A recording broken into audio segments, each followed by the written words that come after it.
थाना कंजाह की हदूद में 1.5-2 माह पहले एक खातून पर फायरिंग का वाक़या पेश आया, जिसकी एफआईआर थाना कंजाह में दर्ज होने के बावजूद अभी तक मुलजिम गिरफ्तार ना हो सके। किसी बड़े का आशीर्वाद या मामला कोई और है। साइला और इसका बेटा साहिल दरबदर की ठोकरें खाने पर मजबूर। अहमद फारूक वाल मोहम्मद अफजल और इसकी वालिदा का मुतालबा है कि हमारे नामजद मुलजिम जल्द से जल्द गिरफ्तार किए जाएं।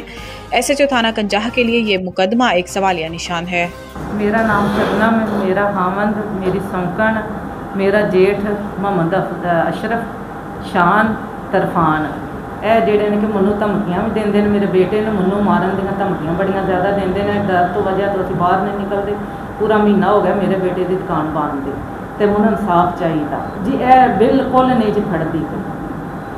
ਜੇ ਫੜਦੇ ਹੁੰਦੇ ਤਾਂ ਉਹਨੂੰ ਫੜ ਸਕਦੇ ਸੀ, ਇੰਨਾ ਫੜਿਆ ਹੀ ਨਹੀਂ ਹੈ। ਇੱਕ ਵਾਰੀ ਨਸਲ ਬ੍ਰੇਟ ਦੀ ਅਸੀਂ ਆਉਂਦੇ ਹਾਂ ਕਿ ਸਾਡਾ ਜਿਹੜੇ ਮੁਜਰਮ ਫੜੇ ਜਾਣ ਕਿ ਮਾਂ ਪੁੱਤਰ ਨੂੰ ਜਿਹੜਾ ਇਨਸਾਫ ਚਾਹੀਦਾ ਸਾਨੂੰ।